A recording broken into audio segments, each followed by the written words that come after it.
할렐루야. 부족한 종을 이렇게 또 불러주셔서 감사하고, 이 시간에 나누는 이야기가 충신교회 자랑이 아니라 하나님이 하신 일에 대한 증거가 되기를 간절히 소망합니다. 부모교사 세미나라고요. 너무 멋진 모임인 것 같습니다. 왜냐하면 제가 오늘 여러분에게 말씀드리고자 하는 딱 중심 주제거든요. 어느 교회에서 초청을 받아가 보면 부모 세미나를 하고, 어느 교회에 초청 가보면 교사 세미나를 합니다. 근데 다 같이 들어야 변화가 일어나는데, 우리 왜 그러잖아요. 어떤 말씀 들으러 갈 때 보면 남편은 안 오고 아내분만 오신 경우, 아유 이거 내 남편이 들어야 되는데, 남편은 왔는데 아내가 안 왔어요. 그럼 아이고 내 아내가 들었어야 되는데. 부모와 교사가 함께 들을 때에 다음 세대에 놀라운 변화가 일어날 줄로 믿습니다. 김요한 목사님은요, 제가 기억하는 김요한 목사님은 9년 전에 충신교회에서 함께 사역을 잠깐 겹쳐서 하신 경험이 있는데, 그때 큰 형 같은 분이었어요. 그리고 저희 교역자 수련회로 30명이 연초에 수련회를 떠나면 아침 식사를 다 직접 손수 준비해 주시는 분. 별로 안 놀라시는 걸 보면 제 말을 거짓말로 믿던지 아니면 목사님이 지금도 그렇게 하고 계시든지, 정말 대단한 분이셨어요. 30명 음식을 홀로 준비하시는데 정말 다 맛있었다는 거. 제가 오늘 그냥 이 이야기를 드리는 게 아니고요, 아마 이어지는 내용하고 같이 이어질 것 같은데, 이걸 누르면 될까요?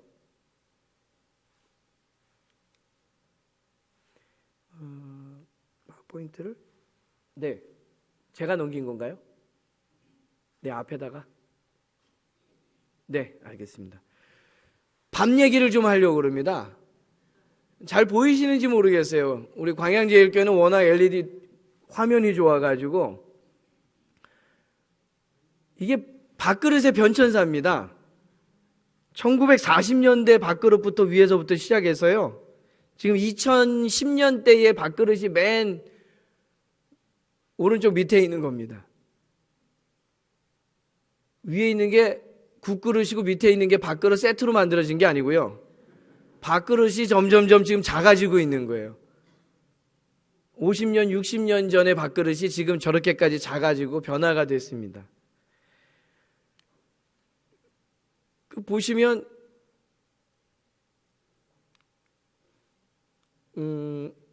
잠시만요. 제가 요게 맞을까요? 조금 버튼이. 네. 조선 말 때의 밥상이거든요.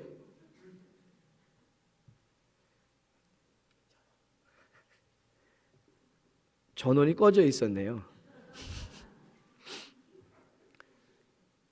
어른 한 분이 받는 밥상이에요. 거기 자세히 보시면 밥그릇 국그릇 보이십니까? 저만한 게 요즘은 저희가 어떻게 먹죠? 손바닥만한 거 먹어요. 그리고 거기서도 아이고 배부르다, 진짜 배부른지 모르겠는데 다이어트 한다고 반쪽에서 드시죠. 가정의 환경의 변화가 좀 일어난 것 같아요. 밥 공기가 점점점 작아지고 있는데요, 그렇다고 해서 우리 부모의 사랑과 역할이 축소되어지지는 않습니다. 그걸 오늘 이야기 화두로 좀 시작하고 싶은데요, 밥그릇이 작아진다고 해서 부모의 사랑이 작아진 거 아니고요, 국그릇이 작아진다고 해서 부모의 관심이, 역할이 축소되지는 않습니다. 그런데 왜 그 사랑과 관심은 여전한데 우리의 다음 세대들에게 좋은 영향력들이 흘러가지 않는 것 같고, 미래가 없는 것 같고, 우리 시대만 뜨거운 열정이 아이들한테는 지금 없는 것 같아서 우리가 걱정이 되는지요. 들어가면서 여러분에게 우리의 정체성에 대한 이야기를 조금 더 드리고 싶습니다. 질문 하나 드릴게요. 여러분은 선교사이십니까? 아니, 부모교사 세미나 하는데 갑자기 왜 선교사 얘기를 하냐고요? 어떤 생각이 드셔요? 선교사를 정의하면 어떻게 내릴 수 있을까요? 선교사는 다른 문화와 다른 언어를 가진 공간과 그런 장소, 그런 민족, 그런 나라를 찾아가서 우리가 복음을 전하는 사람을 이야기합니다. 맞습니까? 그러면 여러분은 선교사입니까? 아닙니까? 네, 단호하게 아니라고 말씀하시면 제가 왜 질문을 할까요? 여러분은 오늘부터 한 가지 정체성에서 확인하셔야 될 게 있습니다. 여러분은 선교사이십니다. 미전도 종족이라고 들어보셨습니까? 우리 선교사님들이 흔히 하시는 말씀이에요. 어떤 오지에 들어가서 선교 보고를 하러 오랜만에 고국에 돌아오시면 제가 섬기고 있는 곳은 미전도 종족이 있는 곳입니다. 그리고 이야기를 시작을 하시는 경우가 많아요. 선교사에 있어서 선교의 역사에서 선교학에서 미전도 종족이라 함은 복음화율이 5% 미만인 곳을 이야기합니다. 쉽게 말하면 예수 믿는 사람이 그 나라 그 땅에 100명 중 5명이 안 되는 곳을 우리가 미전도 종족이라고 이야기한다고요.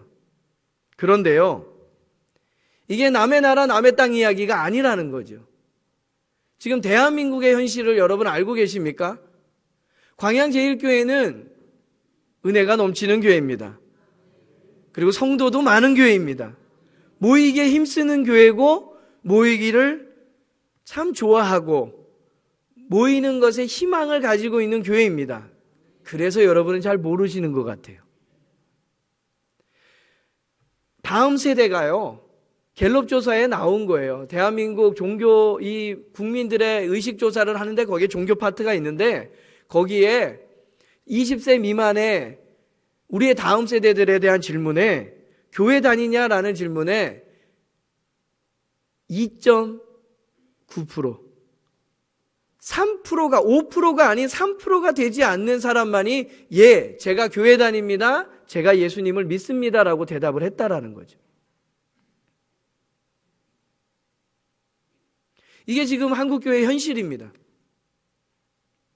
여러분은 좋은 교회, 훌륭한 교회에 계시니까 잘 못 느끼시는 부분인데 광양제일교회를 떠나서 다른 우리의 도시와 우리의 환경으로 나아가면 일상에서 마주치는 우리의 20대 미만의 청년들, 자녀들에게 복음이 없다라는 거예요.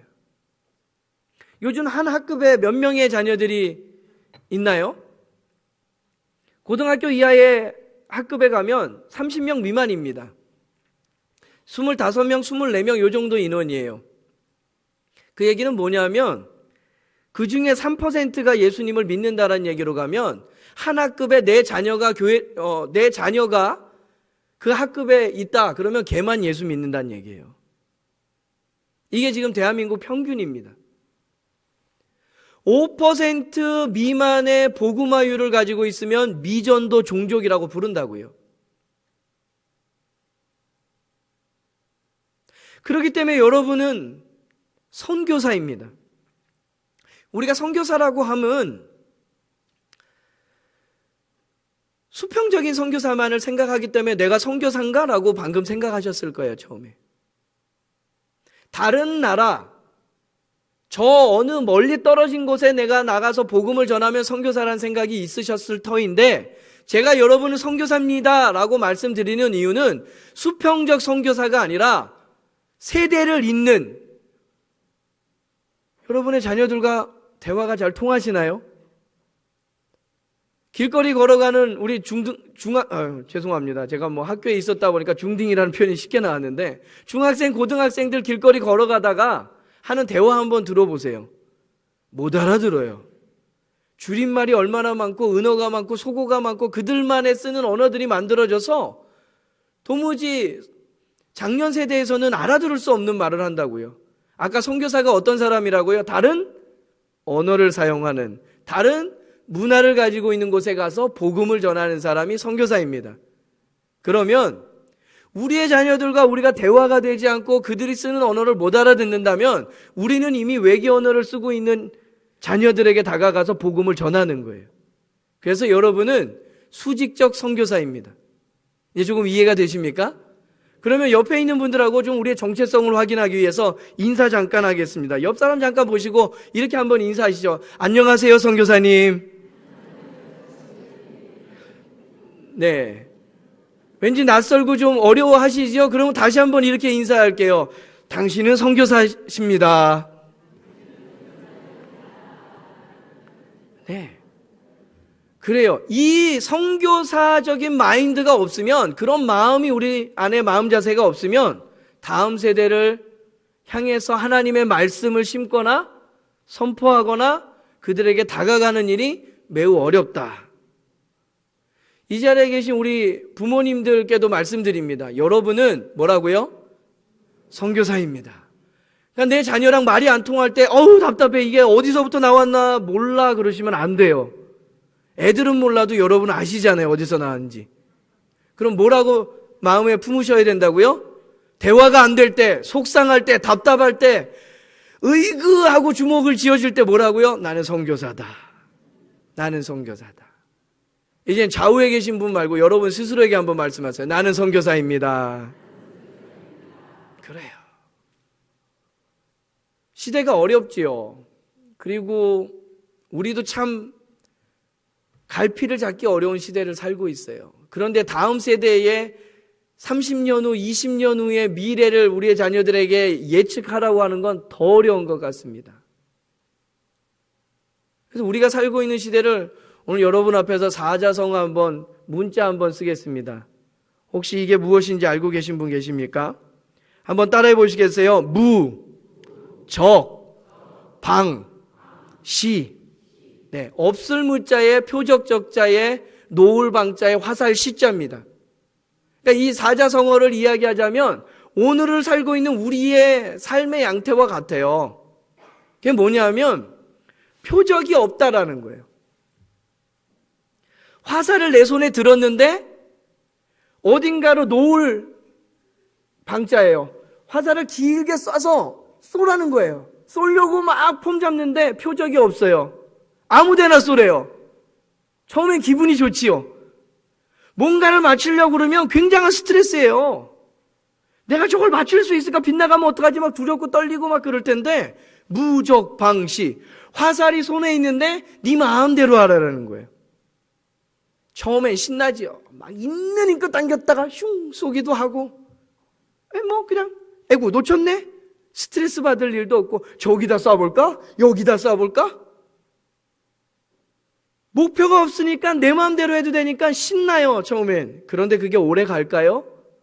그렇지 않다라는 거예요.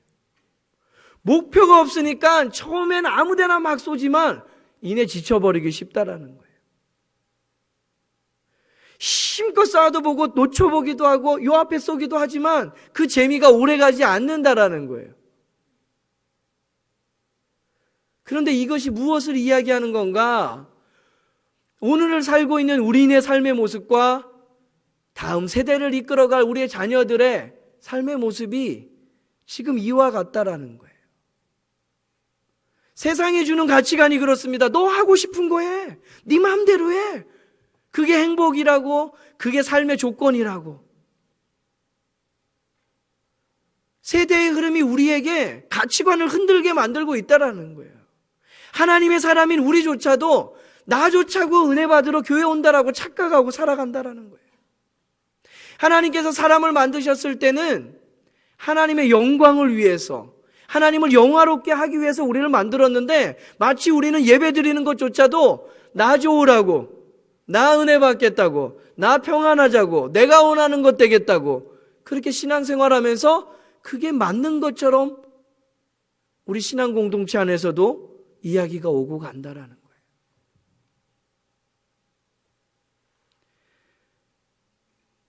태초 아래 세상이 가장 어두웠던 시기를 알고 계십니까? 사사기 마지막 장 마지막 절 말씀입니다. 한 목소리 읽어볼까요? 그때에 이스라엘에 왕이 없으므로 사람이 각기 자기의 소견에 옳은 대로 행하였더라.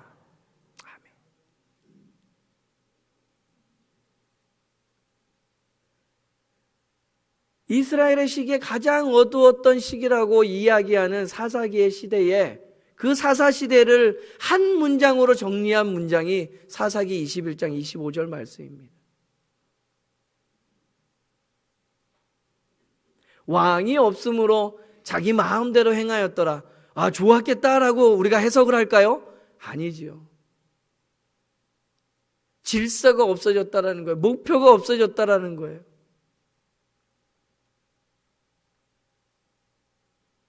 그러면 오늘을 살고 있는 우리는 어찌하고 우리의 이 신앙을 이어받을 다음 세대는 어찌할꼬? 이 정체성에 대한 고민을 조금 더 같이 해보기를 원해요. 혹시 그 신라 30대 왕이었던 문무대왕을 알고 계십니까? 이렇게 물으면 조금 역사적으로 좀 우리가 굉장히 소외되는 것 같죠? 수중릉을 들어보셨나요? 죽으면서까지 내가 저 왜적들을 대적하리라, 막아주겠다 그러면서 동해 앞바다에 수중릉을 만든 왕이 문무대왕이에요. 그 릉이 바다 한가운데 있으니까 그 릉이 있는지 없는지를 기념을 해야 될 거 아니에요. 그래서 비석을 만들었어요. 문무대왕 릉 비가 있는데 그게 역사적으로 흐지부지 돼가지고 잊혀져 버리고 말았어요. 그러다가 1790년에 정조 때 어느 농부가 밭을 갈다가 큰 돌을 하나 발견했는데 이게 뭔가 그러고 살펴보니까 그게 신라 30대 대왕 문무왕의 릉비였어요. 역사적으로 그렇게 발견이 됐는데 그리고는 또 없어져서 200년 동안 어디 갔는지 모르다가 최근에 돼서야 1990년대 후반에 경주의 어느 한 집에서 발견이 됐어요. 아니, 한 나라의 왕의 그 비석이 개인 가정에서 발견이 됐다고요. 놀라지도 않으시는군요. 근데 그 집은 그러면 뭐 왕가의 자손들이 이어가는 집이었느냐? 아니요. 그게 그 비석이 그 집에 어떤 용도로 쓰이고 있었냐면 빨래판으로 쓰이고 있었다는 거죠. 한 번은 수돗물 검침원인데 왜 달달이 이렇게 오잖아요, 체크하러. 근데 그 집에 가니까 늘 빨래판이 너무 멋져 불어. 야, 마당에 돌이 박혀 있는데 그 참 집주인이 막 빨래하는데 진짜 잘 돼 보이는 거죠. 근데 자세히 보다 보니까 뭐 한문이 막 써 있고 이거 예사로 보이지 않아가지고 신고를 했더니 역사학자들이 오고 전문가들이 와서 밝혀보니까 그게 신라 30대 대왕 문무왕릉 비석이라는 거예요. 기가 막히죠. 뭘 말씀드리고 싶은 거냐면요, 우리 인생의 가치와 우리 자녀들의 정체성이 명확하게 분명하게 발견되지 않으면 왕의 비석이 한 개인의 집에 빨래판으로밖에 쓰이지 못한다라는 거예요.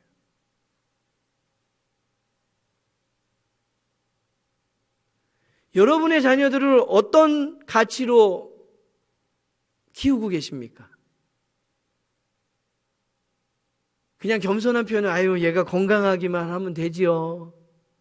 그러고 계십니까? 그 아이의 그 영혼의 가치는요, 예수님짜리라는 거예요. 예수님의 십자가의 보혈의 피값을 치르고 산 귀한 생명이 우리에게 선물로 주신 그 귀한 자녀라는 거예요. 그런데 우리는 세상이 정해놓은 가치와 그 잣대로 점수를 매겨서 일렬로 세워서 그 중에 n분의 1, 그러니 네가 뭐 큰 사람 되겠냐라고 여기진 않냐라는 거죠.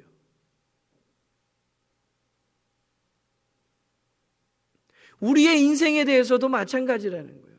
부모된 우리가 우리 인생의 가치가 얼마나 하나님의 위대한 삶을 받고 있는지를 모르고 고백할 수 없으니까 삶이 늘 그저 그런 것 같다라는 거예요. 어제가 오늘 같고 오늘이 내일 같다라는 거예요. 그런 소망 없고 기대 없는 삶을 사는 모습을 보고 자라는 자녀들이 꿈을 꿀 수 있겠습니까? 공부해라, 공부해라라는 말이 자기 인생의 가치를 발견하지 못했는데 내가 뭘 한들 뭐가 되겠어라는 것밖에 안 나오는 거죠.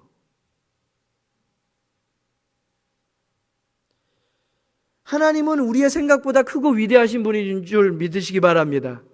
그렇다면 하나님의 원대한 꿈을 가슴에 품는 자녀들을 우리가 양육하고 있음도 흔들리지 마시기 바랍니다. 자꾸 우리의 생각과 경험과 이 환경 속에서 아이들을 우리가 제한하고 있다라는 거예요. 이건 어쩌면 심각하게 우리가 죄짓고 살아가고 있는 모습일지도 모르겠습니다. 저는 충신교회 교육총괄 목사로 섬기고 있습니다. 그냥 목사님과의 이야기에서만 말씀드렸던 부분인데, 저의 이 사역의 정점이, 마지막 점이 광양제일교회 지금 이 강의예요. 하나님이 어떻게 이끄셨는지 휘몰아 치시는데 저의 생각과 의지와 상관없이 일이 막 진행되는 걸 보게 하시고 경험하게 하셨어요. 그리고 광양제일교회 또 우리 김유원 목사님의 특별한 이 부르심에 제가 이미 예전부터 제가 내려가겠습니다라고 약속을 해놓은 상태에서 갑자기 청빙 과정이 진행이 돼서 내일 모레 제가 섬기고 있는 충신교회 고별 설교를 해야 됩니다. 그런데 이곳에 광양에 제가 오면서 너무너무 기쁜 거예요. 제 생각도 좀 정리해 볼 수 있고 그동안에 제가 해왔던 이 사역에 대해서 마무리할 수 있는 곳이 또 사랑하는 김요한 목사님 그리고 광양교회라는 거죠. 오늘 이 밤이 저뿐만 아니라 여러분에게도 의미 있는 밤 되기를 소망합니다. 충신교회에서 있었던 이야기들을 조금 진행해 볼게요. 가들리 가든이라고요. 한국말로 번역하면 거룩한 정원이란 뜻이죠. 우리 교회 학교 전체가 이 가들리 가든이라는 테마를 정해서 이것을 어떻게 하나님이 맡겨주신 이 아이들을 거룩한 정원에서 자라는 아이들로 한번 만들어 보자. 한 영혼 한 영혼이 나무라면 그 나무들이 모였을 때 그곳이 정원이 되도록 우리 충신교회 교육부를 한번 만들어 보자라는 꿈을 꾸게 하셨고, 그 꿈을 이루기 위해서 담임 목사님이와 저와 함께하는 15분의 목사님들, 전도사님들이 교육부에서 몸부림치면서 만들어낸 과정입니다. 목표가 있어요. 목표가 뭐냐면 세계적인 지도자를 양성하는 교회가 충신교회의 비전이었습니다. 하나님께서 담임 목사님을 통해서 당회원들과 함께 꿈을 꾸게 하신 내용이에요. 아마 좀 불편하신 분들도 있으실 수 있어요. 굳이 교회에서 또 세계적인 지도자냐라고 말이에요. 그런데 여기서 말하는 세계적인 지도자는 우리가 알고 있는 S전자의 그 목표 1등이 아니에요. 삶의 어느 자리에 있든지 그곳에서 하나님 맡겨주신 일터와 하나님 맡겨주신 재능을 가지고 하나님 나라를 확장하고 만들어가는 것. 그런 아이들을 한번 우리가 만들어 보자라는 거예요. 그게 세계적인 지도자입니다. 오해하지 마시기 바랍니다. 그래서 저런 목표를 가지고 세계적인 지도자를 양성하는 교회로 만들기 위해서 저희들이 꿈을 꾸면서 어떤 단계를 만들었냐면 이런 거예요. 자세히 보이진 않으시겠지만 그 가들리 가든이라는 프로그램이 주일 예배뿐만 아니라 우리 자녀들 한 영혼 한 영혼이 하나님을 믿는 믿음의 그 영성을 바탕으로 거기 하나님의 눈으로, 하나님의 시각으로 세상을 바라볼 수 있는 세계관을 넣어주고 그들이 인성과 실력을 자라면서 쌓아서 결국에는 세상을 섬기는 자리로 나아가는 사람을 만들었으면 좋겠다. 이게 꿈이었다고요. 그리고 이 일의 시작은 어떤 것이었냐면 맨 왼쪽에 보시게 되면 자세히는 안 보이시겠지만 0단계, 예비 단계라고 말하는 이 가들리 가든이라는 프로그램에 들어오는 학생들의 제일 먼저 해야 될 조건은 부모 예비 학교예요. 아이들 교육인데 부모 예비 학교가 뭐냐고요? 부모 중에 한 사람이라도 내 자녀를 말씀 안에서 믿음 안에서 양성하겠다라는 헌신된 가정이 아니면 저희가 이것도 해보고 저것도 해보고 했는데 열매 맺기 힘들더라고요. 그래서 변화돼야 될 사람은 누구라고요? 부모예요. 이 자리에 앉아 계신 저와 여러분이라고요. 우리는 얘가 왜 안 바뀔까? 얘가 왜 이럴까라고 이야기하지만 사실은 그 문제가 어디에 있다고요? 부모 세대인 우리에게 있다고요. 우리가 변하지 않고 우리가 헌신하고 나아가지 아니하면 지금 만들어져 가고 하나님의 형상대로 빚어져 가는 그 어린 영혼들에게는 변화를 기대할 수 없다라는 거예요. 그래서 저희가 가들리 가든이라는 프로그램을 만들면서 제일 먼저 전제 조건이 부모가 헌신됐느냐. 바쁜 일상을 살아가겠지만 그래서 부모님이 10주 가정이 부모 예비학교를 수료한 가정의 자녀에 한해서만 그 가정의 자녀들을 저희가 단계로 받아들였다라는 거예요. 교회가 그렇게 강팍하게 해도 돼요?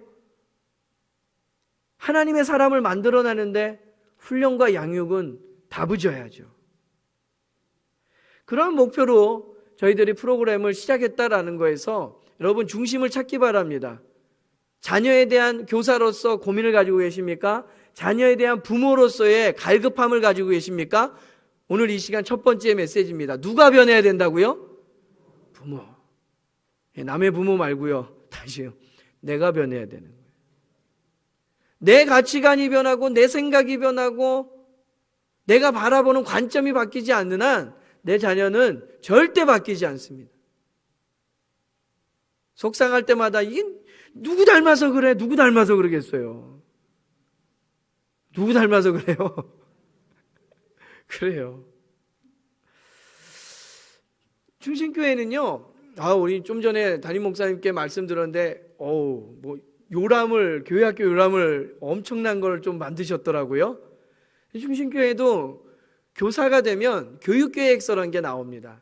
조그마한 책자지만 다부지게 그래도 꽤 두꺼운 책자가 나와요. 교회학교 전체의 그의 목표와 부서의 조직과 어느 선생님이 어느 반을 맡았으며 어떻게 가르칠 거며 또 연령에 맞게끔 이 연령대 자녀들에게는 이렇게 교육하십시오. 교육 양육 가이드도 좀 첨부해서 책자를 하나씩 마련하는데 여기에 중요한 게 있어요. 충신교회가요, 지금 교회학교가 1000명이 넘습니다. 매주일 나오는 학생이. 놀라지도 않으시죠? 네, 안 놀라실 것 같아요. 제가 들어보니까 오늘 광양제일교회 제가 내려와서 제가 지금 은혜 받고 제가 놀래고 있거든요. 충신교회는 작년이 한 3,500명 정도 출석하는 교회예요. 꽤 큰 교회죠. 그런데 여러분이 작년 3,500에 놀라시는 건 여러분 교회보다 조금 큰 것 같으니까 놀라시는데 교회학교 1000명에 놀라셔야 돼요. 교회학교 1000명 모이는 교회는요, 서울 장안에 소문난 교회, 우리가 이름 알만한 교회가 또 없어요. 교회학교 1000명이 모인다라고 이야기하면요, 대부분 목사님들이 뭐라고 부르시면 그럼 작년은 10,000명, 15,000명 이렇게 얘기하셔요. 지금 교회학교 다음 세대가 지금 그래요. 그런데 충신교회 교육부가 그래도 교회학교가 잘 되고 있는 이유를 저는 제일 먼저는 이 교육계획서에서 이야기 말씀드리고 싶어요. 책자가 하나 나오는데 거기에 핵심이 3가지가 있어요. 첫째는 뭐냐면 담임 목사님의 목회 철학과 함께 가는 영어 한번 쓰겠습니다. One Point Ministry라는 거예요. 이건 아주 강력한 힘입니다. 그게 뭐냐면 하나님께서 담임 목사님과 당회를 통해서 비전을 주셔요. 꿈을 주셔요. 근데 그게 그냥 그들만의 생각이 아니라는 거죠. 하나님께서 세우신 권위자들을 통해서 내려오는 그 꿈이, 그 계획이 실현될 수 있도록 교회 학교까지 연결이 돼야 된다는 거예요. 그런데 그거는 그냥 교육부 교육자 따로, 교구 목사님, 부목사님들 따로 이래가지고 힘을 받을 수 없다라는 거예요. 분산된다고 그러잖아요. 진짜 교육이 이루어지고 다음 세대가 변화되려면 하나님께서 교회에 세우신 담임 목사님을 통하여서 꿈꾸게 하신 것들이 저 영아부까지, 어디까지요? 영아부까지 하나로 이어져야 된다라는 거죠. 그걸 영어로 원 포인트 미니스트리라고 그래요. 한 가지 관점을 가지고 한 가지 핵심을 가지고 목회를 이루어 갈 수 있도록 한다라는 거예요. 저는 충신교회 교육 목사로 있는데 제 자리는 굉장히 독특합니다. 그럼 목사님은 교회학교 어느 부서를 맡으셔요? 저는 부서를 맡지 않습니다. 충신교회 15개 부서 교회학교가 있어요. 영아부, 유아부, 유치부. 유년부, 초등부, 소년부, 중등부, 고등부 각 부에 2개씩 해가지고 영아동부에서 15개 부서가 있는데 저는 부서가 없어요. 안 놀래시네요? 네. 부서가 없는데 교회에서 제 사례를 주고 제 생활을 다 책임져 준다고요. 어이구, 한량이시네. 제가 하는 일이 뭐냐고요? 가장 중요한 일이 담임 목사님과 꿈을 공유하는 거예요. 담임 목사님도 바쁘고 저도 여기까지 내려올 만큼 바쁜 사람인데 일주일에 1시간 이상씩 또 영어 한번 써볼게요. 비전을 쉐어링해요. 생각하는 게 뭔지 같이 대화를 나눈다고요. 대화를 나누는 이유가 뭘까요? 생각을 갖게 만들려고. 내 생각이 어떤 건지 밝게 알게 만들기 위해서. 그리고 저는 그 중간 역할을 하는 거예요. 그러니까 어쩌면 저는 유통업자예요. 하나님의 생각을 담임 목사님으로부터 받아서 교회 학교 각 부서마다 전달해주고 연결시켜줘서 유통업 굉장히 중요한 겁니다. 혈관과 같은 거여서 막히면 어떻게 해요? 심근경색 와요. 답답해져요. 근데 그거를 시원하게 뚫는 역할이 제 역할이라고요. 부서도 안 맞고 효율성 생각하면 안 되는 일이에요. 다음 세대에 영원히 달린 일인데. 그래서 어떻게 보면 세상에서 보면 한량과 같은 일인데 저는 그 일하면서 꿈을 꾸고 지금까지 살아왔어요. 그 생각이 이어지는 게 굉장히 중요합니다. 그냥 이어지는 게 중요한 게 아니라 광양제일교회의 담임 목사님과 당회와 지금 이 자리에 앉아 계신 선생님들과 온 성도가 다음 세대를 향해서 같은 생각을 품고 같은 방향으로 가는 일이 중요하다고요. 오늘 이 밤에 그 일들이 계속해서 여러분이 꿈꾸게 되시길 바라고 함께 공유하게 되길 바라고 그 일을 통해서 이 시간이 터닝포인트가 되어서 광양제일교회에 영적인 대사건이 일어나기를 축원합니다. 두 번째는 이 책자를 통해서 연령별로 눈높이에 맞는 교육들을 꿈꿔봐요. 그리고 그 부서에 맞는 특성화된 교육들을 저희들이 디자인한다고요. 같은 이야기를 해도 우리의 자녀들은 소화 못 해내는 말들이 참 많아요. 내가 말해도 못 알아듣죠? 내 자녀가 내가 낳은 내 자식인데도 내 말을 못 알아들어요.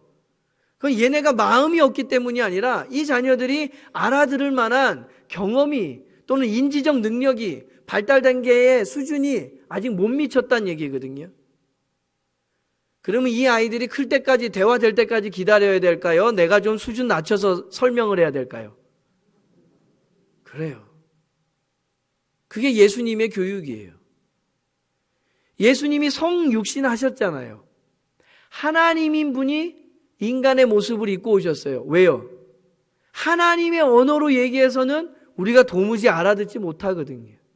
그래서 낮은 자리로 내려오셨어요. 우리는 누구라고요? 선교사입니다. 복음을 전하려면 어떻게 해야 돼요? 그들의 언어와 그들의 문화로 우리가 설명을 해야 되잖아요. 여러분의 자녀들을 설득하기 위해서 그들에게 하나님의 말씀을 전해주기 위해서 그렇게 낮아진 자리로 내려가고 계십니까? 아니면 여전히 부모라는 권위 아래서 내가 배운 그 쓰디쓴 경험, 쓴뿌리를 가지고 나도 역시 내 자녀들에게 그냥 쉽게 던져버리고 있지는 않으신가요? 저와 여러분이 선교사라면 우리의 일상에 시시콜콜함 속에 선교사로서의 긴장감이 있어야 돼요. 어떻게 하면 복음을 전할 수 있을까? 어떻게 하면 하나님의 말씀대로 내 자녀를 양육할 수 있을까 말이에요. 그런데 우리가 긴장하지 않고 노력하지 않고 그냥 얘가 바뀌기만 원한다면 그럼 불안당이라는 거예요. 안 입을 자에 땀 한 자에 물이 당자. 땀 한 분 흘리지 않고 뭔가 얻으려는 사람들. 우리의 수고가 필요합니다. 우리의 헌신이 필요합니다. 기억하시기 바랍니다. 세 번째, 이 교육 계획서라는 책자를 통해서 알려드리고 싶은 내용이 뭐냐면 교사의 자긍심이에요. 저희 그 책자에 보면 뒷장에 보면 저희도 선생님들 사진 한 장 한 장이 다 들어가 있어요. 몇 학년 몇 반 담임 선생님 누구. 어떻게 보면은 저희 교회를 꽤 많은 교회가 탐방을 오는데 제가 일주일에 많으면 3교회, 적으면 1교회 정도의 탐방을 받아요. 충신교회 교육이 잘 된다고 소문이 나서 배우려고 오는 교회들이 많거든요. 근데 받으면 대부분 그 책자를 설명 없이 드리면 하고 닫아요. 왜냐하면 내용이 재미없는 거거든요. 그 다음에 뒤에 넘기다 보니까 사진이 있는데 모르는 사람이거든요. 야, 이건 뭐 이렇게 돈 투자해서 이렇게 만드나? 낭비 아닌가? 아니요. 교회학교 선생님들에게 이 교육계획서를 하나씩 연초에 나눠드리는데, 이거는 그 1년의 계획을 보고 교회 학교를, 여러분이 맡은 반을 꿈꾸십시오라는 것도 있지만, 여러분의 사진이 한 장 한 장 다 들어있습니다라는 칭찬을, 권위를 인정하는 느낌을 전해드리는 거거든요. 교사의 자긍심이 충신교회에서는 대단합니다. 충신교회에 400명의 교사가 있는데 놀라지도 않으시죠? 네, 괜찮아요. 왜냐하면 큰 교회 자랑하려고 온 거 아니거든요. 큰 교회 자랑할 생각 없습니다. 그 안에 하나님이 하신 일들에 대한 이야기를 하고 싶은 건데, 400명의 교사가 인원이 중요한 게 아니고, 충신교회에서는 공예배 시간에 1년에 딱 한 차례 교사 근속 시상을 해요. 5년 되면 성경을 이름을 써서 드리고요. 10년이 되면 금반지를 해드리고요. 20년이 되면 제주도 여행을 보내드릴 후원을 해드리고요. 30년 근속이 되면 성지순례를 보내드려요. 네, 그냥 가격의 우화가 아니고요. 제가 포인트 드리고 싶은 건 공예배 시간에 그거를 인정해 드린다고요. 찬양대 10년하고 20년하고 30년 해도 죄송합니다. 그런 거 없어요. 찬양대도 무척 잘하는 일이고 대단한 일이지만 한 영혼을 키워내는 교사의 헌신과 땀 흘림에는 비교할 수 없다라는 거예요. 공예배 시간에 여러분 박수를 쳐주고 하나님 앞에서 인정해 주는 게 얼마나 큰 의미 있는 일인지 아십니까? 그거 가지고 매달리게 하는 거예요. 그 칭찬이 있다라는 걸 알려드리는 거예요. 그러니까 교사할 맛이 나는 거죠. 올해도 내가 교사합니다. 올해도 내가 사진이 들어가고 이름 석자가 기록되고 내게 맡겨진 영혼들이 있습니다. 다른 어떤 방법을 쓰셔도 좋습니다. 광양제일교회도 다음 세대를 책임지는 우리 선생님들께는 큰 박수로 격려해 주실 수 있으면 좋겠습니다. 아멘만 하지 마시고요. 이 시간 교사를 위해서 우리 박수 한번 치겠습니다. 선생님들 수고 많으셨습니다. 수고 많으십니다. 하나님이 칭찬하시고 격려하십니다. 네.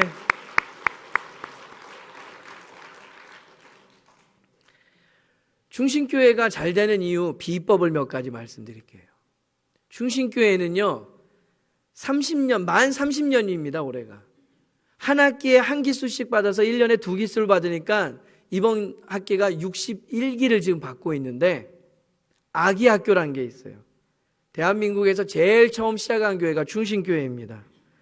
그때만 해도 30년 전만 해도 영아부라는 개념이 없었고요. 유치원도 애들 보내야 되나 말아야 되나 고민하던 시기잖아요. 근데 그때 유치원이 아니라 그 어린 기어다니는 아이, 말 못 알아듣는다고 말하는 아이들을 위해서 학교를 만들었어요. 그리고 시작을 해서 이제 30년이 되다 보니까 어느 현상이 일어나냐면요, 아기 학교 1기, 2기 다녔던 아이들이 결혼을 하고 아이를 낳아서 60기, 61기에 데리고 나오기 시작했다라는 거예요. 제가 충신교회 청년부부터 맡아서 지금까지 교육부로 왔는데, 그 청년의 아이들이 10년이 제가 충신교회 이제 9년 있었거든요. 이 아이들이 자라서 결혼을 하고 자녀를 낳아서 자기가 받았던 그 은혜의 자리로 아이들을 데리고 나온다는 건 영적인 사건이에요. 그래서 그 청년의 아이들한테 제가 늘 얘기하는 거예요. 제가 가르쳤던 아이들이니까 니네 발걸음이 중요하다. 너희의 인생이 중요하다. 잘 걸어라. 아기학교 출신답게 살아라. 교육이 참 어려운 겁니다. 교육이 왜 어려울까요? 열매 보기가 힘들거든요. 교육은 백년지 대계라. 세월이 참 많이 흘러야 그게 잘된 교육인지 아닌지 알잖아요. 근데 충신교회는 참 감사한 것은 이 아기 학교를 통해서 30년이 지나니까 그 열매가 눈에 보이더라는 거예요. 이렇게 해서 아기 학교만 만든 게 아니고요, 유치원도 만들었어요. 아기 학교 졸업하면 충신 유치원에 들어가요. 경쟁률이 장난이 아닙니다. 제가 지난주에도 충신교회 유치원에 입학 서류를 받고 심사를 했어요. 교인 자녀라고 다 받아주질 못해요, 이제는 나라법이. 그래서 그중에 조심스럽게 50%를 교인 자녀 우선 입학이라고 하는데 작년에는 장로님 과정도 떨어졌어요. 엄청난 이 잣대를 가지고 기준을 세워서 평가를 합니다. 그러다 보니까 저희가 있는 그 동네에는 충신교회 유치원은 장안의 자랑입니다. 명문 유치원이에요. 그 지역사회에 믿지 않는 분들도 충신 유치원은 들여보내려고 해요. 왜냐하면 그 유치원에 들어가면 아이들이 성품이 어떻게 변하는지 알거든요. 그랬더니 역전도가 일어나는 거예요. 자녀 때문에 부모님들이 그룹핑이 돼가지고 3, 3, 5 모였는데 모인 사람들에 보니까 믿는 이가 3명, 4명이라는 거예요. 믿지 않는 분이 1명, 2명이었는데 영향을 받아서 내 자녀 교육 때문에 막 따라다니다 보니까 어느 날 교회에 앉아있더라는 거예요. 충신교회는 그렇게 해가지고 부흥이 일어나는데 대부분 한국교회가 지금 교인 비율을 역삼각형으로 이야기합니다. 노인층이 많고 장년층이 점점 줄어서 다음 세대는 꼭지점으로 끝난다는 거예요. 근데 재작년에 충신교회 교인 이 분포율을 한번 통계를 내봤더니요, 직사각형만 돼도 할렐루야인데 드럼통이 됐더라는 거예요. 충신교회도 젊지 않은 교회인데 60년이 된 교회인데 3, 40대가 교인 분포도에서 가장 두껍다라는 거예요. 우리가 허리가 두꺼우면 비만이라고 얘기하는데 교인 비율이 3, 40대 허리가 강한 건 튼튼하다는 거거든요. 미래가 있다라는 거거든요. 그런데 이 전도가 어디서부터 시작됐냐면 아기 학교 유치원부터 시작됐다라는 거예요. 그러니까 우리가 또 다른 생각을 해보면 이제는 전도를 해도 막 나가서 외치는 것도 반드시 필요하지만 전략적으로 할 때 다음 세대를 타겟으로 잡으면 이거 된다라는 거지. 지금 세상이 그렇잖아요. 자기 자녀에 대한 관심이 제일 우선순위잖아요. 그 자녀 잘 되게 만드는 게 가장 부모의 관심사잖아요. 근데 그 관심 영역을 우리가 끌어당기는 거죠. 자녀 잘 되는 비법이 여기 있습니다. 그 자녀가 행복할 수 있는 요령을 저희가 알고 있습니다. 그리고 그게 열매로 보이기 시작하니까 사람들이 모이더라라는 거예요. 저희 교회 학교에서 되어지는 일들이 이래요. 지금 저 사진은 잘생긴 남자가 하나 나오는데 놀래지도 또 않으시는군요. 네.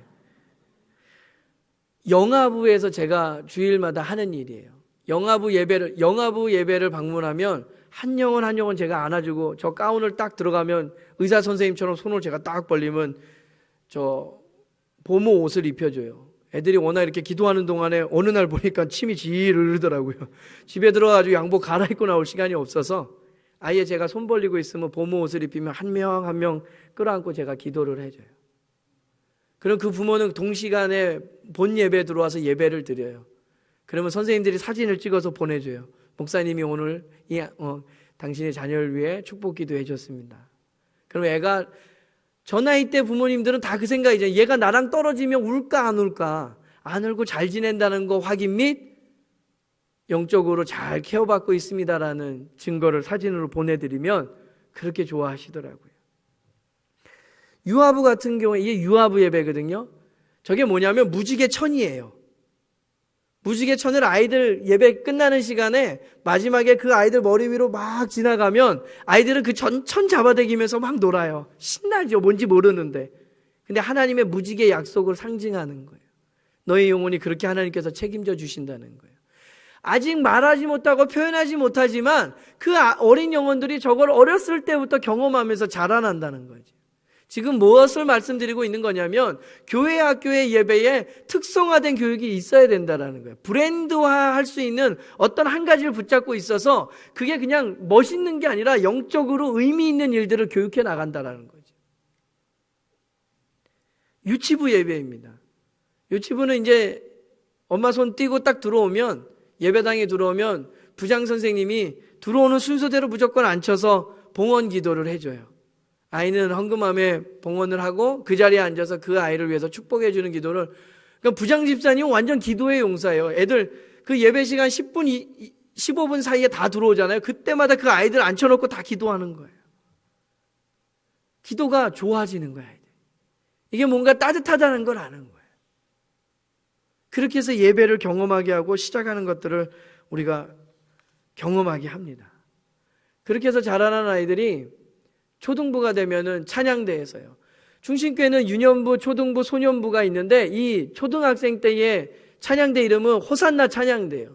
충신교회 호산나 찬양대 출신이다 그러면 그 아이는 노래만 잘 부르는 게 아니라 리더십이 벌써 다 훈련됐다라는 거예요.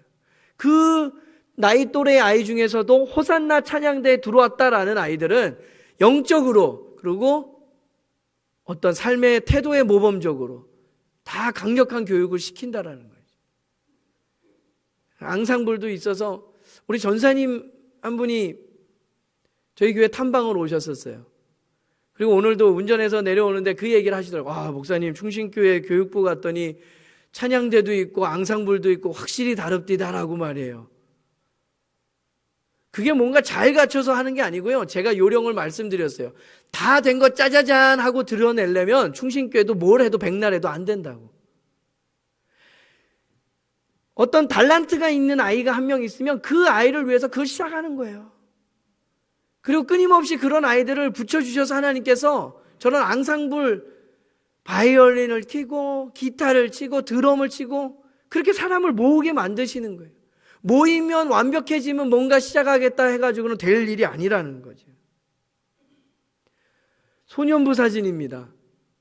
왜 꿇어 기도하는 아이의 사진을 보여드리냐면 우리 광양제일교회에도 고학년부가 있다고 들었어요. 그때부터 뭘 해야 되냐면요. 제가 교육 목사로 교육에만 몸담고 있다 보니까 발견한 게 있어요. 지금 시대는요. 우리 때보다 한참 연령이 어려졌어요.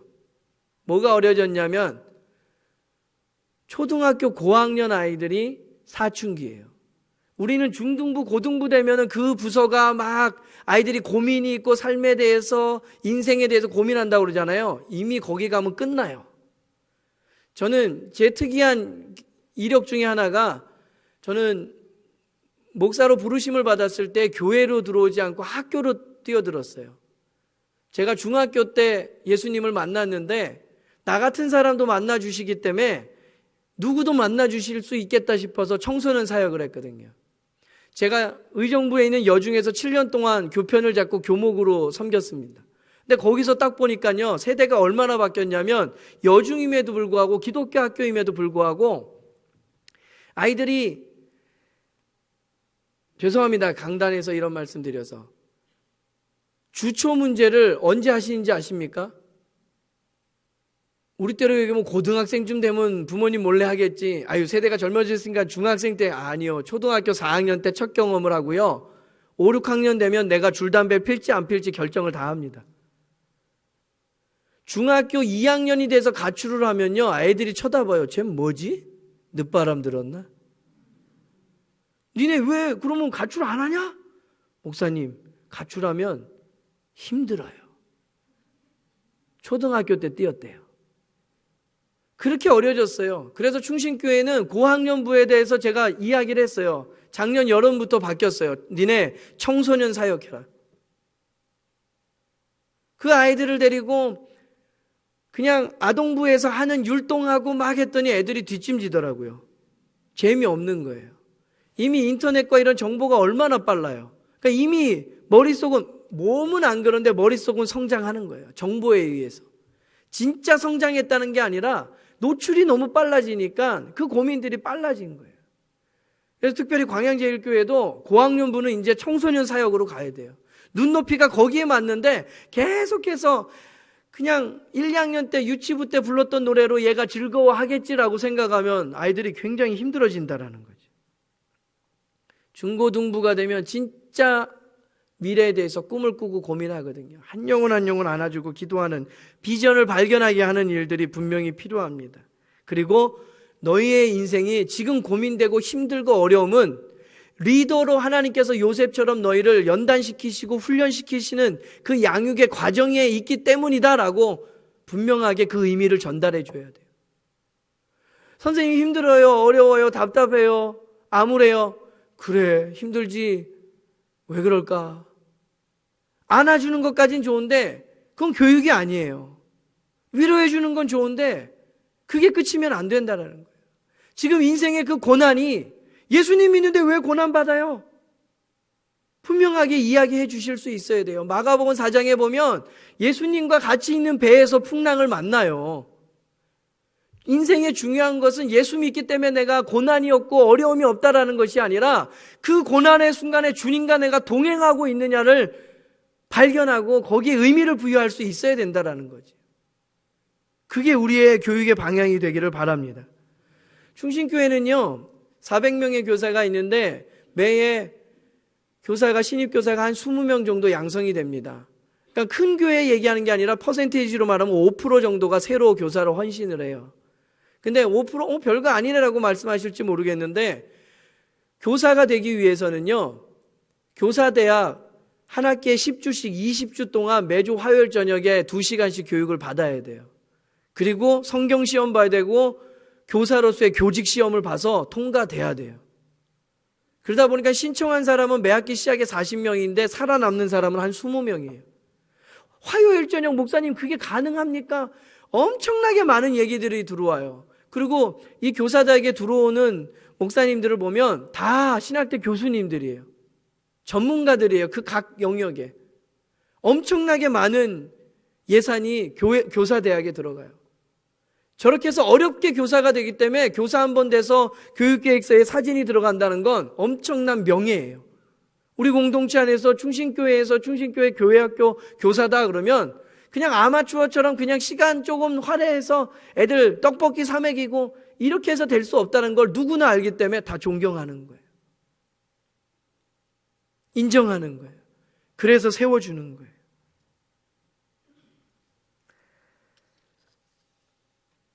영성과 더불어서 헌신과 전문성과 교직에 대한 것들을 가르쳐서 진짜 교회학교 선생님도 학교 선생님 이상의 전문성과 그 이상의 열정과 그 이상의 헌신으로 아이들을 내가 너희들을 가르치고 있다는 걸 분명히 보여주고 있다는 거죠.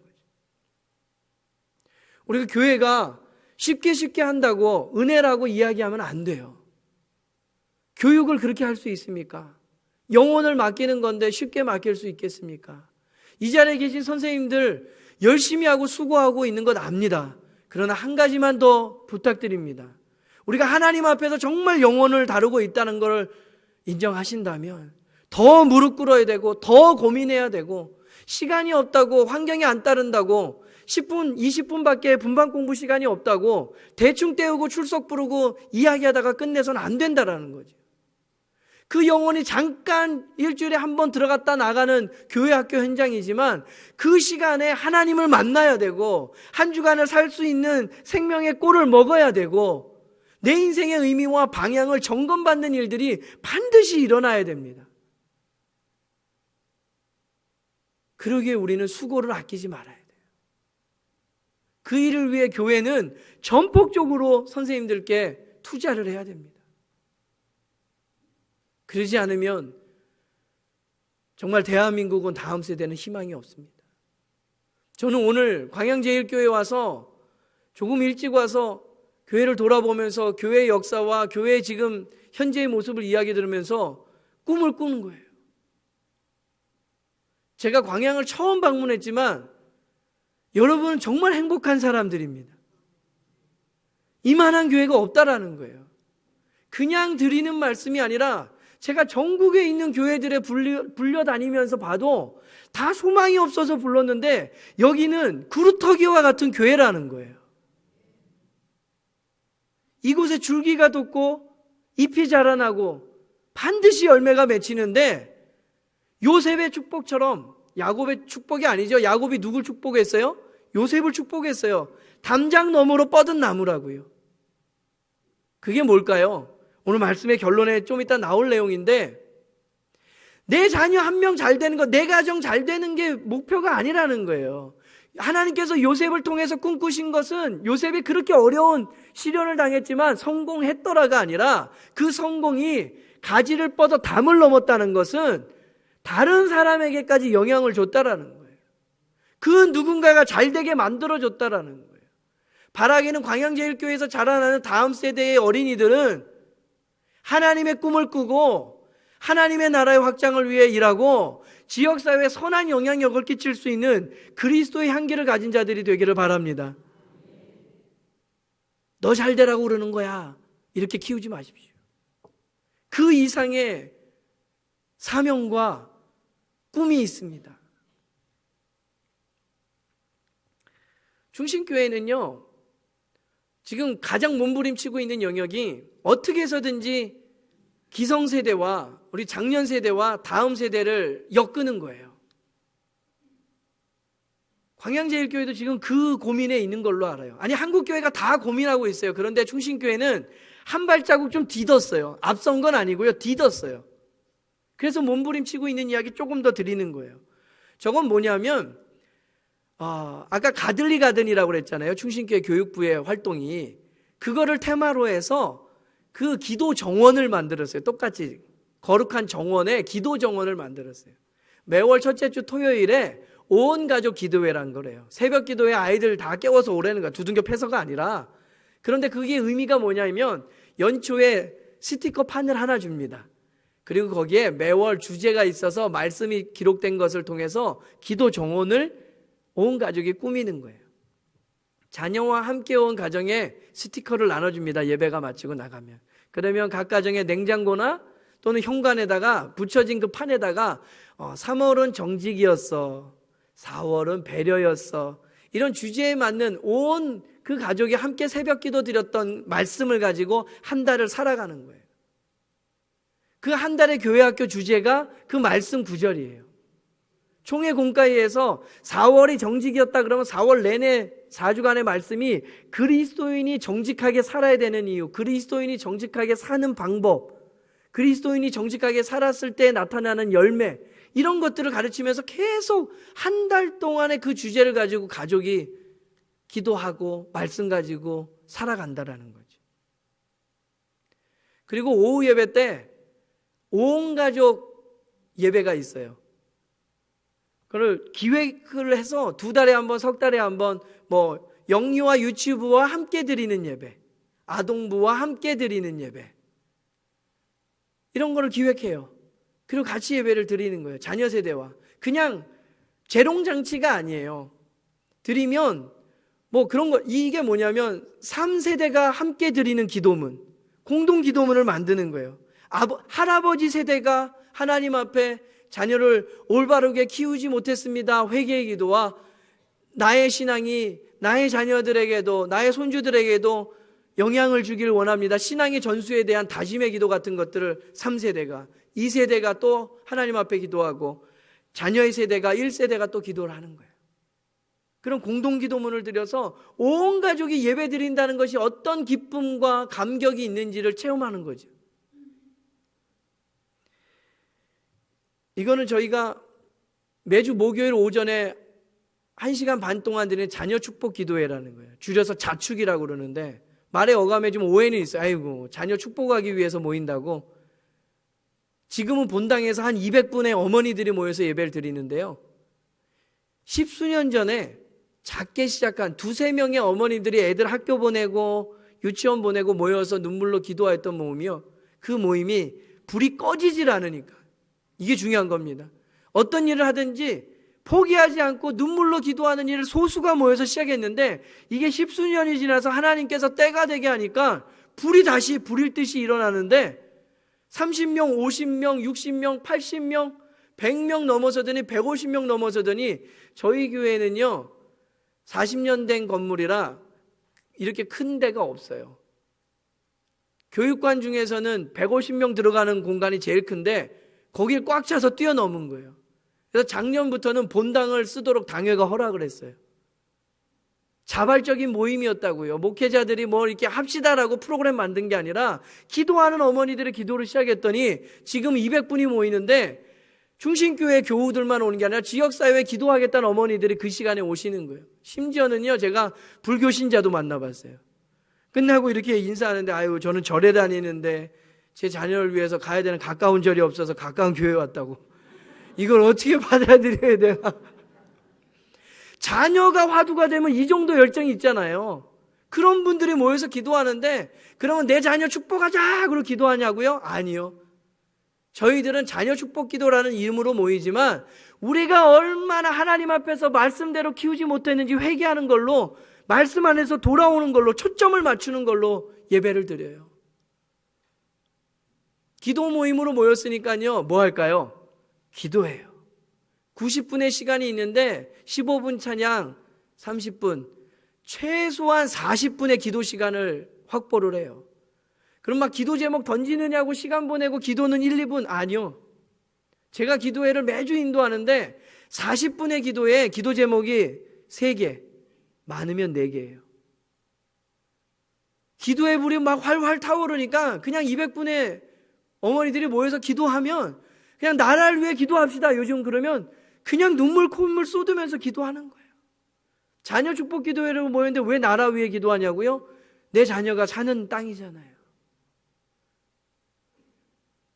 그런 기도들을 하는 거예요. 이 세대의 흐름이 변화되게 하옵소서. 우리의 가치관이 변화돼야 되고 교육 정책이 변화돼야 되고 이거 기도로 바꾸는 거거든요. 얼마나 뜨거운지 한 번은 선물로 그래서 뭘 할까 하다가 이 어머니들께 휴대용 티슈를 선물로 했어요. 너무 우는데 남자는 저 하나 하거든요. 되게 민망한 거예요. 그래서 모임이 끝나고 축도가 끝나면 스텝하고 그래서 어떻게 맞췄냐면 후주가 10초짜리 후주가 아니고 1분 이상의 후주가 나가요. 어떻게 좀 이렇게 좀 정리하고 나오시라고. 기도하십시오. 오늘 전해드리고 싶은 2번째 메시지예요. 충신교회에서 일어나고 있는 그 다음 세대를 위한 그 많은 일들과 그 풍성한 열매들이 어디서 오냐고요? 기도가 동력인 줄 믿습니다. 우리는 영적인 교육을 하고 있는 거예요. 어떻게 포장된 프로그램이 중요한 게 아니에요. 여러분이 저를 통해서 그럼 우리 교회도 뭐 적용하면 좋을까? 죄송합니다. 없습니다. 그거 가져다 쓰시면 망합니다.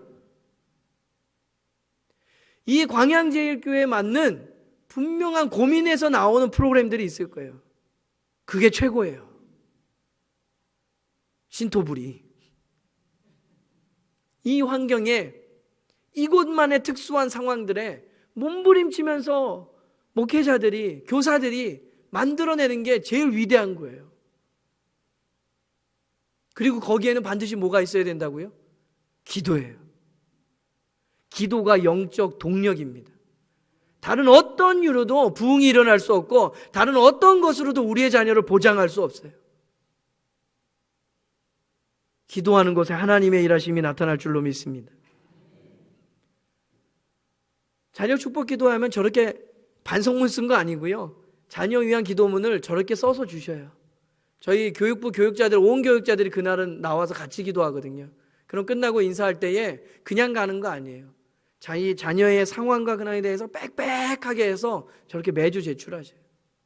그러면 교육부 전사님들, 목사님들이 그 아이를 놓고 또 기도하고 신방이 필요하면 신방을 하고 자녀를 신방하러 가면 부모가 따라와요. 부모를 신방하러 가면 아이들은 방으로 들어가요. 아이들을 신방하러 가면 부모가 따라 마루로 나오잖아요.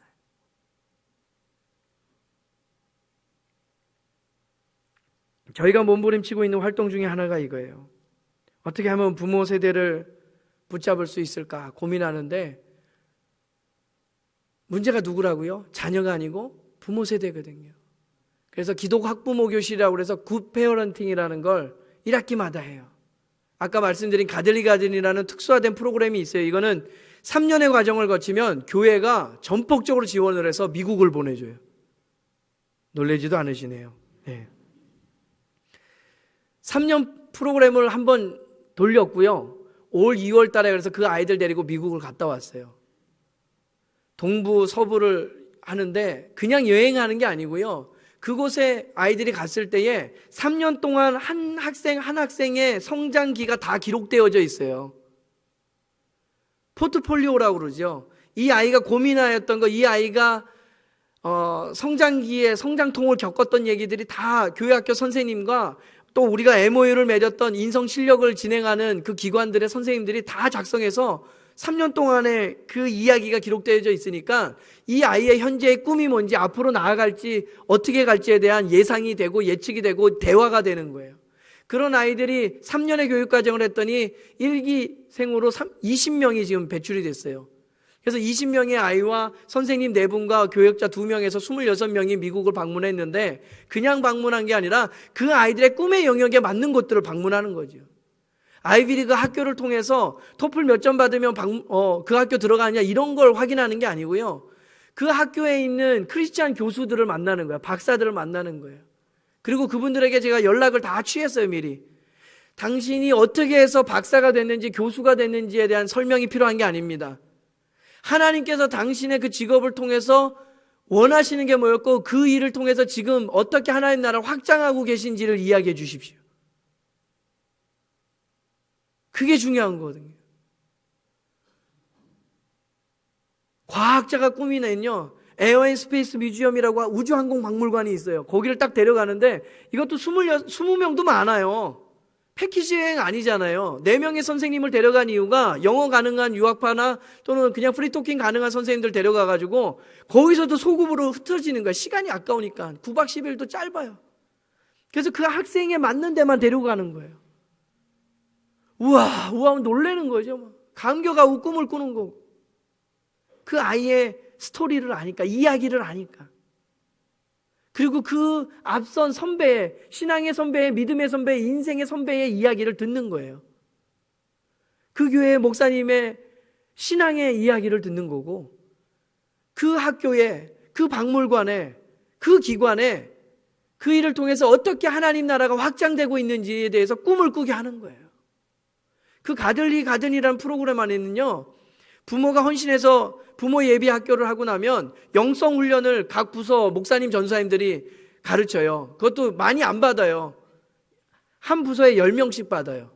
처음에는 난리가 났어요. 3년 하면은 미국 보내준다니까 비행기 값만 내면 나머지 돈을 교회가 몇 천만 원을 대준 거예요. 말도 안 되는 얘기죠. 교육부 예산이 한 부서가 몇 백만 원인데 그 프로그램에 3년 하고 나면 몇 천만 원을 대주는 거예요. 부모들이 막 줄을 섰어요. 근데 떨어지죠. 10명만 뽑으니까. 추첨했는데 교회가 나의 자녀를 떨어뜨렸다고 난리가 났는데 3년 지나니까 다 보편교육이 돼버렸어요.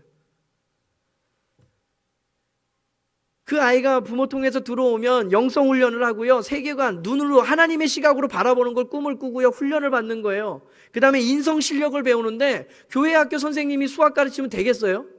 배울 맛 안 나죠. TMD라는, 아마 나중에 검색해보면 나올 거예요. 우리나라 사교육기관 중에 크리스찬 리더가 있어가지고 거기랑 생각이 똑같아서 그분도 헌신하고 우리도 투자를 해서, 뭐 쉽게 말하면 이런 거예요. 한 달에 200만 원짜리 과외 받는 건데 교회가 투자하고 그쪽에서 할인해줘서 아이는 10만 원 내고 그 교육을 받는 거예요. 그런데 그 교육을 가르치는 선생님들은 크리스찬이어서 이거를 아이들의 영적인 상태를 지도하면서 가르치고, 우리 전도사님들이나 목사님들은 네가 이걸 왜 하는지에 대해서 계속 가르쳐 넣는 거예요. 네가 왜 수학을 잘해야 되는지, 네가 왜 국어를 잘해야 되는지. 그렇게 해서 3년을 교육받고 아이가 자라나니까 자기만 잘 되는 게 필요한 게 아니에요. 헌신하는 걸 배우는 거예요. 한 예를 들면 시간이 많이 가겠지만, 뉴욕을 한 번은 방문했어요. 올라가다가 유엔을 방문을 했어요. 유엔 본부를. 여행 가보신 분들은 알겠지만 유엔 본부를 방문하는 여행객들의 여러 가지 행태가 있는데, 제일 첫 번째, 제일 많은 수는 뭐냐면 버스를 타고 지나가면서 유엔입니다 이러고 지나가요. 그리고 조금 수준이 있는 패키지를 가면 유엔 본부 앞에 내립니다. 그리고 사진을 찍습니다. 유엔입니다. 근데 저희는 어떻게 했냐면 1년 전부터 유엔에 연락을 취해서 우리 학생들 20명이 들어갈 테니 우리를 가이드해달라. 유엔의 꿈이 뭐고, 유엔의 목적이 뭐고, 유엔을 통해서 전 세계에 어떤 일들이 일어나는지 가르쳐달라. 그리고 20명도 너무 많으니까 그 가이드 2명을 붙여서 10명 해가지고 유엔 본부를 도는 거예요. 회의장 생긴 게 뭐가 중요하겠어요? 생긴 걸로 말하면 광양제일교회 본당이 훨씬 낫지. 근데 그곳에서 회의가 진행되는 것들을 보는 거예요. 여기서는 어떤 회의가 일어나고 저기서는 어떤 소위원회가 일어나고 거기서 무슨 정책이 결정되고 전 세계 어디를 돕고 있으며, 그런데요, 그 중에 한 장소에 방문했는데 진짜 그 시간에 회의가 열리고 있는 거예요. 애들이 어떻겠어요? 들어가 보고 싶죠. 근데 들어갈 수 있을까요? 없을까요? 없지요. 근데 하도 아이들의 눈말이 똥말똥말 하니까 그 가이드 하시는 분이, 니네 그럼 조건 달자. 지금부터 내가 저쪽 뒷문 오른쪽 문으로 들어가서 왼쪽 문으로 나올 텐데 아무 소리도 하지 말고 멈추지도 말고 그냥 걸어와라. 나만 따라 걸어와라. 그리고 10명씩 그 아이들이 그 회의가 직접 국제회의가 진행되는데 저 뒷문으로 이쪽으로 들어갔다 저쪽으로 나가는 걸 하는 거예요. 저도 따라 들어갔는데 그 10초가 안 되는 시간인데 심장이 멎는 것 같은 거예요. 그런 경험들을 쌓고 또 세계적인 교회에 방문해서 신앙교육이 어떻게 이루어지는지 목사님을 통해서 청소년 나이에 맞는 꿈을 꾸는 것들, 우리가 아는 뭐 세들백 교회 이런 데 방문해서 한인 목사님들과 네트워크를 갖고 막 배우고 나니까 아이들이 그런 얘기를 하는 거예요. 시키지도 않는데 집에 가서 하는 얘기가, 엄마, 아빠, 나 공부하고 싶어졌어요. 이런 끝난 거 아니에요?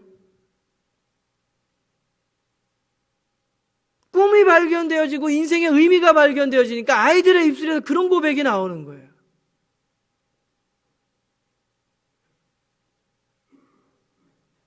이것이 우리가 꿈꾸는 거 아니겠습니까? 수년 안에 거기에서도 열매가 맺힐 줄로 믿습니다.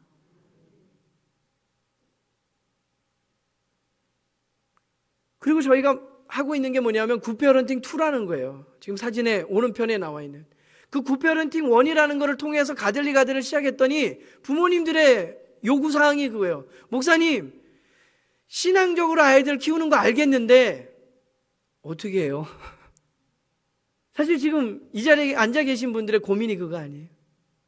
저희도 고민하는 거예요. 목사라고 무슨 답을 다 알겠습니까? 같이 몸부림치면서 대신 저희는 전담으로 그냥 생계가 거기에 달려서 전폭적으로 지원을 받으면서 고민하는 거잖아요. 그래서 고민하면서 찾으니까 가정예배예요. 부모가 신앙의 교사로서 뛰어들고 나니까 그 다음에 나오는 게 능력 있고 핵심 있고 신앙이 전수되는 거는 가정예배다. 가정예배 생각했을 때 벌써 가슴이 답답해지시는 분들이 있을 거예요. 아마 이 자리에 오시는 분들이면 시도 안 해본 가정 없을 거거든요. 다 해보셨을 거예요. 대부분이 실패하셨을 거고. 왜냐하면 찬송 누가 부르지, 말씀 누가 읽지, 기도는 무조건 엄마가 해. 아니면 니네가 한 번씩 돌아가면서 해. 그리고 말씀을 읽고 뭔가 얘기를 해야 될 것 같아가지고 괜히 얘기하다 보니까 잔소리가 되고 훈계가 되고 애들은 앉아있기 싫어하고 꽈리를 틀기 시작하고 줄이를 틀다가 다음부터는 자꾸 빠지기 시작하고 애들을 앉혀놨는데 내가 빠지고 싶고, 이게 현실이에요. 그래서 어떻게 하면 좋을까 고민하면서 요즘 하고 있는 게, 제가 오늘 밤에도 서울을 꼭 올라가야 되는 이유가 이제 10주과정, 6주과정으로 굿페어런팅 2 가정예배 학교를 만들었어요. 가정예배가 어떤 의미가 있는지부터 시작하는 거예요. 어떻게 드리는 요령이 필요한 게 아니라 지금의 우리의 이 세미나처럼 근본적인 얘기를 해야 되거든요. 가정예배에 대해서 가르치기 시작했고, 그거는 이제 굿페어런팅 1은요 부부 둘 중에 한 사람만 들으면 되는 거였는데, 굿페어런팅 2는 그 교육에 부부가 다 참석해야 돼요. 그리고 지금 진행하고 있는데 어디까지 꿈을 꾸냐면 마지막 주에는 1박 2일 캠프를 갈 거예요. 텐트를 칠 거고요, 거기서 가정이 어떻게 즐거운지 행복한지를 경험하게 할 거예요. 예배가 그런 거거든요. 딱딱하게 앉아서 뭔가 규격 있는 순서에 따라서 남성교회 여전도에 짧고 굵게 예배드리듯이 진행되면 실패합니다. 그러면 예배가 놀이가 돼야 되느냐? 꼭 그런 건 아니고요, 그 아이들의 눈높이에서 소화할 수 있는 예배의 형식과 틀을 제공하면서 고민하면서 만들어가서 가정이 함께 하나님의 나라에 대한 이야기를, 예수님에 대한 이야기를 나눌 때 얼마나 행복한지에 대해서 꿈꾸게 하는 거죠. 그 10가정만 딱 만들었어요.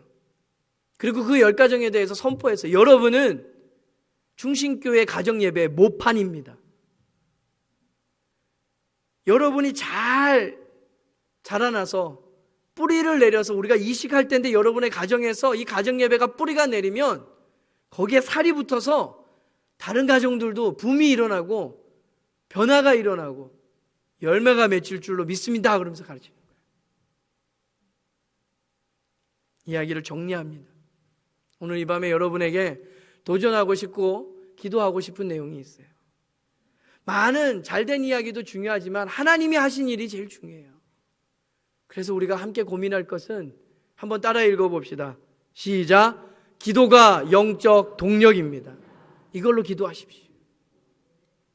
두 번째입니다. 시작. 부모는 가정의 신앙교사입니다. 내 자녀가 왜 이래? 아니면 교회학교 선생님이 왜 이래? 아니요. 여러분, 우리가 알잖아요.